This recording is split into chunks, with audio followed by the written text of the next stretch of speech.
Oi gente, eu sou a Ingrid e esse é o canal Rosa de Saron.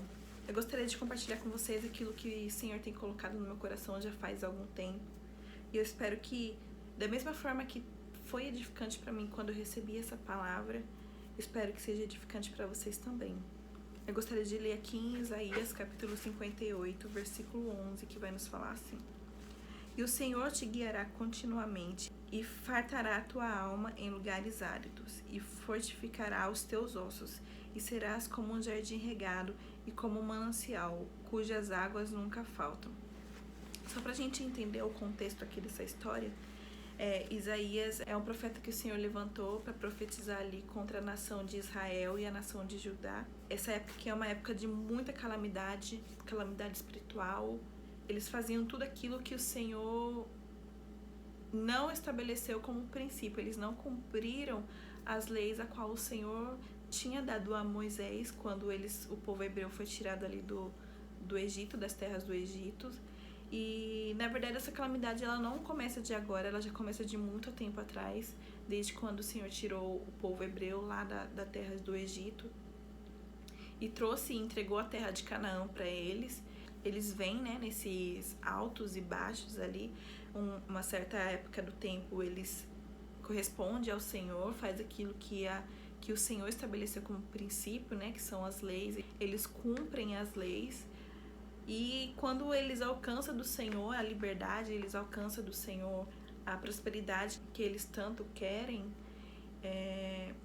eles se desviam do caminho do Senhor, eles começam a praticar imoralidade sexual, começam a cometer idolatrias, entre muitos outros pecados. E então, quando eles cometem esses erros, o Senhor sempre estava levantando ali um juiz para poder ajudá-los a serem libertados das opressões que eles sofriam, né? Só que era um ciclo vicioso, como eu já disse. Até que o Senhor ele levanta Samuel como um profeta, né? Profeta e juiz. E então o povo começa a olhar para as nações vizinhas e ver que os povos tinham reis, mas eles eram governados apenas por um juiz, né? E aí então eles clamam por um rei e colocam Saul como rei. E depois de Saul veio Davi, que foi chamado de segundo coração de Deus. Todos conhecem a história de Davi, né? Veio Salomão, que foi seu filho, que foi um rei extraordinário também. E depois que Salomão morre, o povo hebreu é dividido em dois. Então a parte norte do reino fica sendo chamado de Israel, e a parte do sul fica sendo chamado então de Judá. Só que existe um problema, né? O mesmo problema que acontecia quando tinha os juízes, que o povo eles se desviavam daquilo que Deus tinha pré-estabelecido como uma verdade para eles. Eles então agora ficaram suscetíveis aos comandos do rei.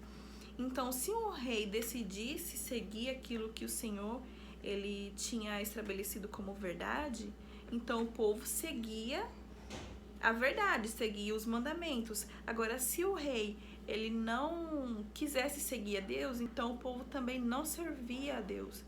Então eles ficavam dependendo, né, dos reis, do que os reis fariam. Então o Senhor levanta Ezequiel, né, e Ezequiel vai começar a profetizar. E o que Deus usou Ezequiel para falar se encontra em Ezequiel capítulo 34, do 1 ao 6 e do 11 ao 12, que vai nos dizer assim: E veio a mim a palavra do Senhor dizendo: Filho do homem, profetiza contra os pastores de Israel. Profetiza e dize aos pastores: Assim diz o Senhor Deus: Ai dos pastores de Israel, que apacentam a si mesmos. Não devem os pastores apacentar as ovelhas? Comeis a gordura e vos vestis da lã. Matais o cevado, mas não apacentais as ovelhas. As fracas não fortalecestes, a doentes não curastes, a quebrada não ligastes, e a desgarrada não tornastes a trazer. A perdida não buscastes, mas dominais sobre ela com rigor e dureza. Assim se espalharam, por não haver pastor, e tornaram-se pastos para todas as feras do campo, portanto se espalharam. As minhas ovelhas andam desgarradas por todos os montes e por todo o alto outeiro. Sim, as minhas ovelhas andam espalhadas por toda a face da terra, sem haver quem perguntaste por elas, nem as buscastes.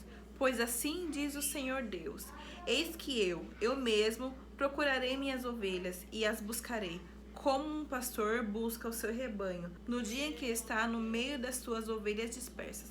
Assim buscarei as minhas ovelhas, e livrá-las-ei de todos os lugares por onde andam espalhadas, no dia nublado e de escuridão. Então aqui Ezequiel ele começa a falar dos pastores, e quando se fala de pastor aqui está relacionado às pessoas que tinham autoridade sobre as outras pessoas, né? Os reis, as pessoas que obtinham poder, que eles não usavam isso para instruir ao povo ao caminho certo em que eles deveriam seguir. Ao invés disso, eles se aproveitavam dessas pessoas, né, das riquezas que elas podiam proporcionar, entre outras coisas, para que eles pudessem se digamos, saciar, entendeu? Para que eles pudessem suprir a sua própria necessidade. E aqui, nessa passagem, fala que o próprio Senhor, ele resgatariam essas pessoas, né? Resgatariam essas ovelhas para ele por conta de pastores que não sabiam conduzir o seu rebanho. Eu gostaria que vocês guardassem essa parte na qual eu falei agora no coração de vocês, para poder dizer aquilo que o Senhor tem colocado no meu coração. Mais pra frente a gente vai entrar nesse assunto de novo. Então, voltando naquela parte em que eu estava falando sobre os reis, né? Eu gostaria de destacar dentre eles um rei, que é o rei Acaz. Então, o que acontece? Em 2 Reis, capítulo 15, houve um momento em que o rei da Síria e o rei de Israel se juntaram, formaram uma aliança para ir ali contra esse rei, o rei Acaz, que era o rei de Judá. E a própria palavra de Deus vai nos descrever que o próprio Senhor fez com que eles fizessem uma aliança para ir contra Acaz, contra o rei de Judá. Só que eu acho interessante porque em Isaías capítulo 7 vai nos falar assim, que o Senhor ele manda Isaías ir no palácio de Acaz, e o Senhor ele dá exatamente o lugar onde Acaz vai estar, né? E aqui também me chama a atenção porque o Senhor aqui ele já quer falar alguma coisa, né? É o mesmo Deus que levanta problemas, o mesmo Deus que levanta situações grandes, é o mesmo Deus que se apresenta como solução. Ele faz com que os dois reis se unam para ir contra o reino de Judá, mas ele também levanta o profeta e faz ele se apresentar diante de Acaz, dizendo para que ele não tema. E isso me chamou a atenção porque qual que é o intuito disso, né? Por que do Senhor levantar uma situação e depois mandar um profeta aí na casa da pessoa e falar para ele não temer? E eu entendo aqui que é simplesmente pelo fato em que o Senhor quer se apresentar pra gente como solução de alguns problemas. Eu entendo isso como se Deus ele quisesse estar perto da gente, né? Ele quer que nós busquemos ele, quer que nós estejamos ali lado a lado com ele, para que a gente possa conhecer a grandeza dele, né? E também uma coisa que me chama a atenção é que o Senhor dá ali a Isaías a localidade exata da onde a casa estaria, né? E o que o Senhor fala comigo aqui é que Ele sabe exatamente em que ponto estamos do processo ao qual Ele tem nos colocado. E muitas das vezes a gente acha que não vai conseguir suportar, a gente não vai conseguir resistir às provas a qual o Senhor tem nos colocado, mas Ele sabe exatamente em que ponto estamos, Ele sabe exatamente o que conseguimos e o que não conseguimos suportar. Essa situação que tem se apresentado é para que nós nos acheguemos a Ele, é para que nós estejamos mais perto dEle, que venhamos conhecer a sua grandeza, o tamanho da sua grandeza, o tamanho do seu poder, né? E foi isso que o Senhor falou comigo quanto a essa passagem. Isso também me faz lembrar da passagem onde Elias está ali no Monte Carmelo, né? Se não me engano, está em 1 Reis, capítulo 18. Ele está ali diante dos profetas de Baal, está ali diante dos 850 profetas. E uma coisa que me chama muita atenção também é a forma em que, depois que o pessoal, que os profetas fizeram as orações dele, a qual eles não foram respondidos, foi a forma em que Elias, ele orou ao Senhor. Eu gostaria até de ler essa passagem porque eu achei ela muito interessante. Ó Senhor, Deus de Abraão, Deus de Isaac e Deus de Israel, que hoje fique conhecido que tu és Deus em Israel e que sou teu servo e que fiz essas coisas por ordem tua. Responda-me, ó Senhor, responda-me, para que este povo saiba que tu, ó Deus, és Deus e que fazes o coração deles voltar para ti. Ou seja, toda aquela situação no Monte Carmelo foi o próprio Senhor que pediu para que Elias fosse ali, mas que aquele momento ali, tudo aquilo aconteceu porque o Senhor queria que o povo, que o coração do povo voltasse para ele. Então isso eu achei tipo de uma magnitude tão grande, eu vejo aqui um amor tão grande, porque o Senhor, ele não precisa do homem para nada, né? E mesmo assim o Senhor, ele cria toda uma situação, né, para que o povo reconheça que ele é Deus, né? Que o povo saiba que não existe outro Deus além dele e ele quer se apresentar ali como solução para esse povo. Então, voltando na história ali de Acaz, né, a qual o Senhor mandou Isaías lá, Isaías diz para ele que o Senhor falou para ele que ele poderia pedir qualquer sinal dos céus como prova de que o Senhor estaria ali para ele, que aquilo que Isaías estava falando, né, sobre os dois reis não conseguir conquistar Judá, que aquilo realmente era verdade.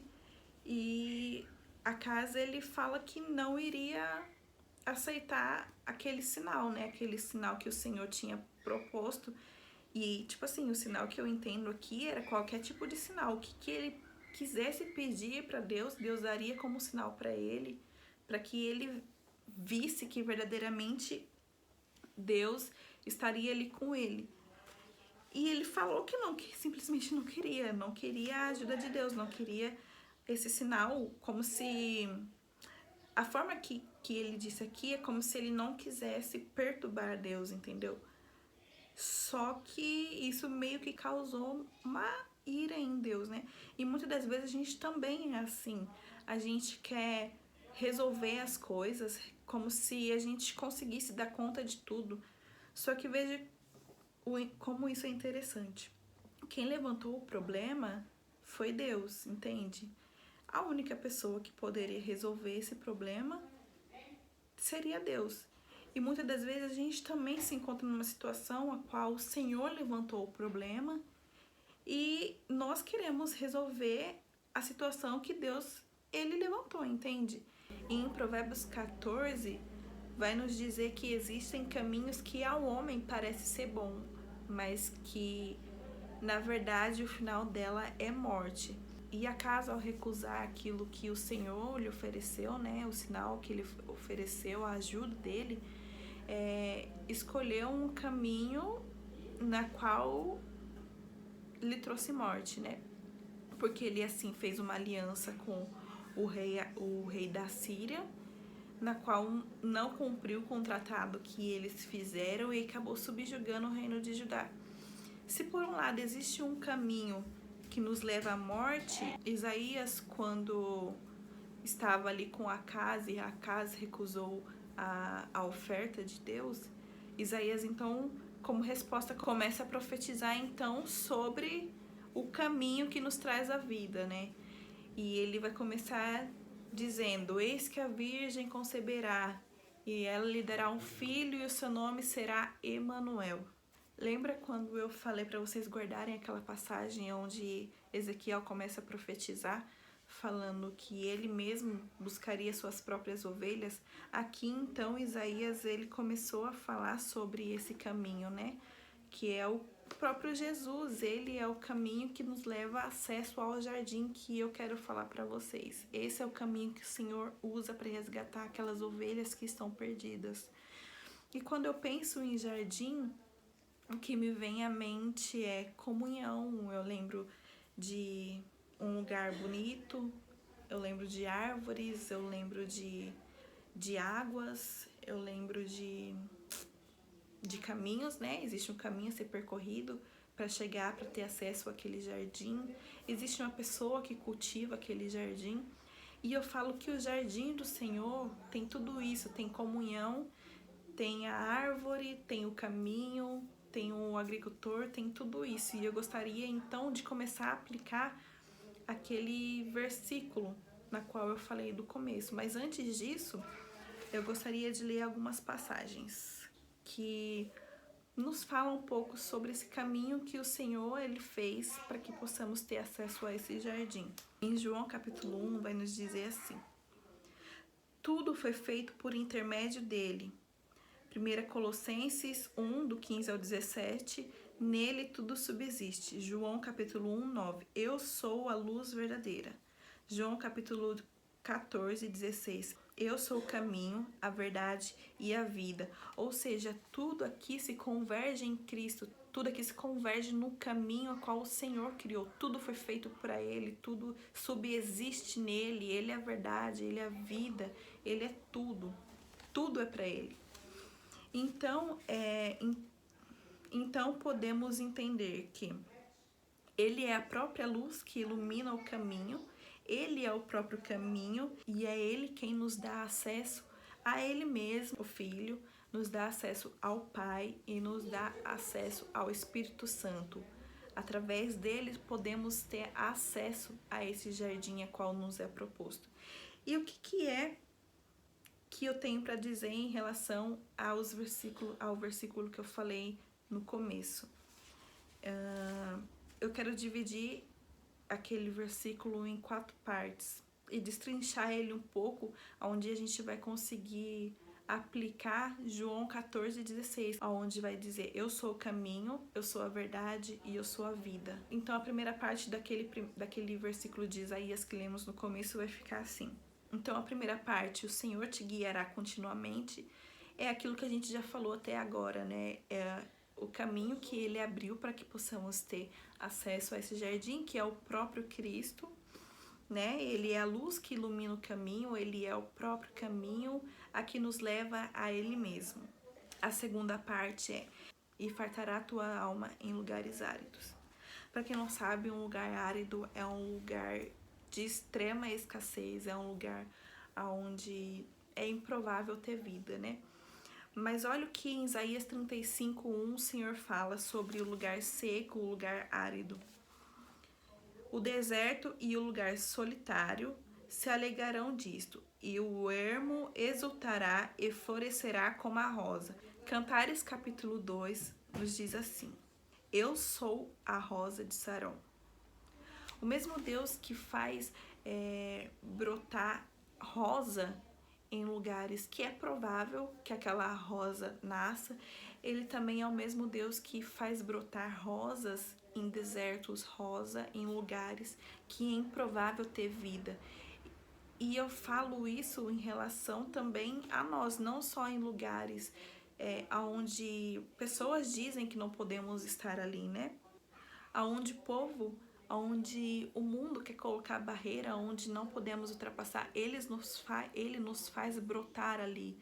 Ele, através da sua entrega ali na cruz, né, fez com que nós, um lugar árido, um lugar onde fosse impossível brotar vida, tivesse vida também, né, através dele, através do sangue dele vertido por nós ali na cruz, e através dele, então, conseguimos ter a beleza de uma rosa. Através dele conseguimos ter todas as qualidades de uma rosa, que a rosa aqui que eu me refiro é a rosa de Cantares, a rosa de Saron, né?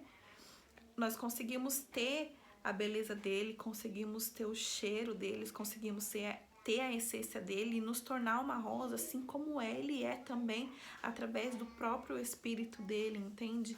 E isso é muito lindo, porque aqui nós vemos que Jesus, ele é suficiente. Aqui nós vemos que Jesus, ele verdadeiramente tem tudo, tudo pertence a ele. Consegue notar que aqui ele é o caminho, ele é a rosa de Saron, ele nos dá a beleza, ele é a luz que ilumina o caminho para que possamos passar por ele, sabe? E isso é maravilhoso, isso é incrível. A parte 3 do versículo, então: e fortificará os teus ossos. João 15:1. Eu sou a videira verdadeira. João capítulo 14:6. Eu sou a verdade. E quando a gente lê isso, o que chama muita atenção é que aqui fala de verdade, né? Ele é verdadeiro, ele é a videira verdadeira. E a verdade é que se a gente está em um caminho na qual não condiz com aquilo que Cristo deixou pra gente, que é a própria palavra dele, que é ele, na verdade a gente não tem vida, né? A gente tá vivendo na mentira. E aí a palavra dele vai nos dizer: eu sou a videira verdadeira, vocês são os ramos, estáis, pois, em mim. Se você for pensar em uma árvore e você for pensar no ramo dessa árvore, e você pensar que o ramo dessa árvore não está ali no conjunto todo, na árvore, você vai perceber depois de um tempo que aquela parte da árvore que não está no conjunto todo, ela vai começar a secar, ela vai ficar sem vida. Ou seja, Jesus é a árvore em si, nós somos os ramos e precisamos estar nele para que nós possamos ter vida. E se a gente não estiver nele, nós não temos vida. E se a gente não tem vida, a gente não consegue frutificar. Então, se nós somos os ramos e estamos nele, vai se cumprir aquilo que se diz nessa passagem, né? E fortificará os teus ossos, os nossos ossos, nós mesmos seremos fortalecidos por ele, pois estamos nele. E a parte 4 então fica: e serás como um jardim regado e como um manancial, cujas águas nunca faltam. João capítulo 14:6, esse capítulo que a gente vem falando em todas essas partes que foram divididas, tem a parte em que ele fala: eu sou a vida. E quando ele fala eu sou a vida, me remete logo à passagem de João capítulo 4, onde se fala que Jesus estava ali passando por Samaria e ele encontra essa mulher samaritana e eles começam a dialogar, e tem uma parte em que Jesus ele fala: se você beber desse poço, quando ele fala esse, ele está falando do poço de Jacó, se você beber desse poço, certamente você tornará a ter sede, mas se você beber da água que eu te der, de você jorrará vida, jorrará águas vivas. E o que eu acho interessante naquela passagem é que é um diálogo muito diferente, porque Jesus ali ele está falando de algo que procede do céu, mas a mulher, quando ela está conversando com Jesus, ela está esperando algo terreno, algo aqui da terra. E muitas das vezes também nos encontramos assim. Nós estamos conversando com Jesus e Jesus quer nos levar a um nível maior. Ele quer falar com a gente sobre os reinos do céu, quer falar com a gente sobre o reino do céu, e nós estamos ali falando com o Senhor sobre terra, né? E isso também me faz me lembrar de uma outra passagem na qual Jesus vai na casa de Marta e Marta ela resolve se assentar aos pés de Jesus, enquanto Marta resolve ficar fazendo os afazeres domésticos. Quando Marta ali se apresenta a Jesus falando que mandasse Maria ajudar ela, o Senhor então responde: Marta, Marta, está preocupado com muitas coisas e Maria escolheu a boa parte. E eu entendo aqui que muitas das vezes o que nós queremos resolver, a nossa distração, são por coisas que muitas das vezes são cabíveis a gente se preocupar, entende? Só que dentre essas coisas que são também importantes, dentre todas elas, uma só é necessária, que é ali estar aos pés do Senhor, é estar procurando Ele, buscando Ele. Dentre todas essas coisas, tudo que nos rodeia, uma só é necessária, que é estar aos pés de Jesus. Então concluímos com tudo isso que foi dito aqui, é que se nós seguimos o caminho que é o próprio Cristo, estivermos na videira verdadeira, que também é o próprio Cristo, e se bebermos da água que Ele nos oferece, então ali nós teremos acesso a esse jardim, né? E o que é que tem nesse jardim? Nesse jardim nós temos o eu sou pai, o eu sou filho, e o eu sou espírito. E o que significa eu sou? Eu sou tudo aquilo que você precisa que eu seja, né? E temos então o eu sou pai, o eu sou filho e o eu sou espírito. E aí o Senhor, ele colocou isso muito forte no meu coração, que eu tive que escrever, e eu quero passar isso para vocês. Então, a parte do eu sou filho. Eu sou aquele que lhe dá a beleza da rosa de Saron. Eu sou aquele que te dá beleza em lugares onde deveria ser lugar de morte. Eu sou a videira que te dá os nutrientes necessários para ser fortalecido e dê frutos. Eu sou a fonte de água viva que te dá vida e sacia sua sede. O eu sou espírito. Eu sou o amigo que você precisa quando você quer conversar. Eu sou o consolador que te dá colo quando você quer chorar. Eu sou aquele que te dá paz, que excede todo o entendimento. E o eu sou pai. Eu sou o agricultor. Eu sou aquele que te projetei e te fechei para que fizeste parte do meu jardim. Você é propriedade minha. Eu sou aquele que te podo quando necessário, para que no tempo certo frutifique. Eu sou aquele que todos os dias visita o nosso jardim para apreciar a beleza dessa obra, a obra que eu mesmo criei. Ou seja, quando Ezequiel começou a profetizar que o próprio Deus iria pastorear, ele mesmo iria buscar, desse caminho que ele estava falando, é o caminho que ele criou para nos resgatar de volta para ele, porque antes estávamos perdidos, estávamos sendo devorados por pessoas que só queriam se aproveitar de nós, e eu falo isso também na questão humana, mas também como o próprio inimigo das nossas almas, pois estávamos então destituídos da glória de Deus. Tinha um véu que nos separava dele, né? Não tínhamos mais parte com ele, mas ele foi tão bom, tão misericordioso, que ele enviou Jesus para salvar nós, e eu sou muito grata a ele por isso. Quando Jesus ele morre, né? O véu ele é rasgado, e ali quando esse véu é rasgado, nós temos novamente o acesso para estar nele, o acesso para termos comunhão com ele, e acesso para termos todos os benefícios que esse jardim que eu falei agora há pouco, nós temos acesso para que possamos ter todos os benefícios desse jardim.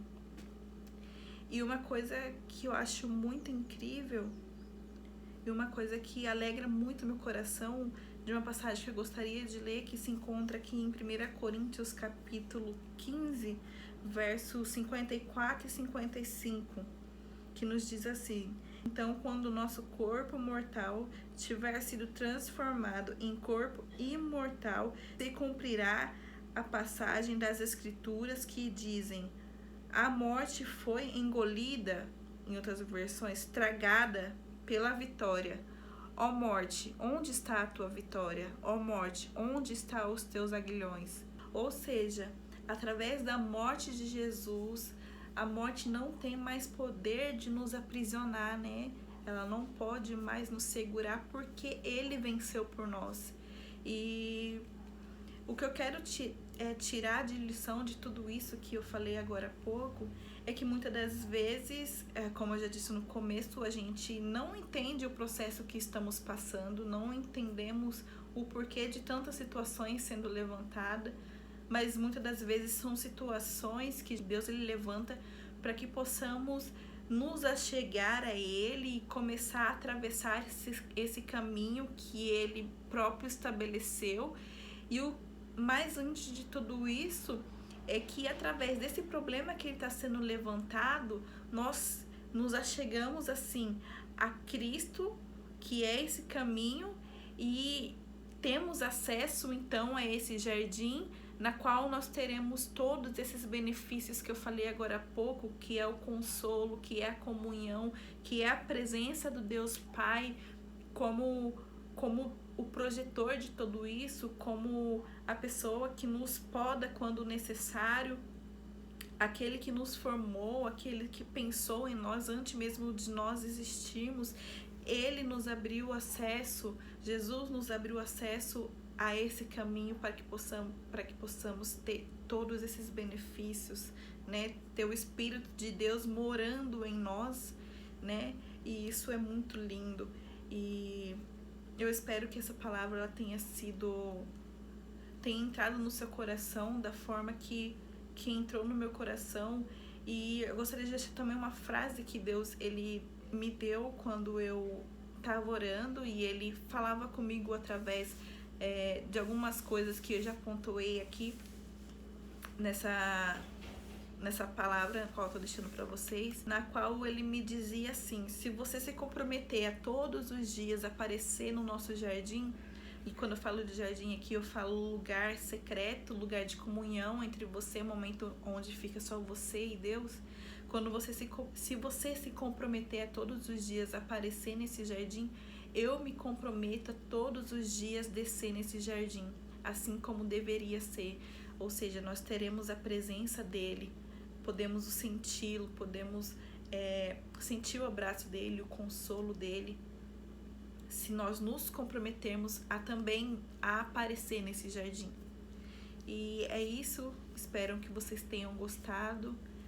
Curte esse vídeo, compartilha e até a próxima. Tchau!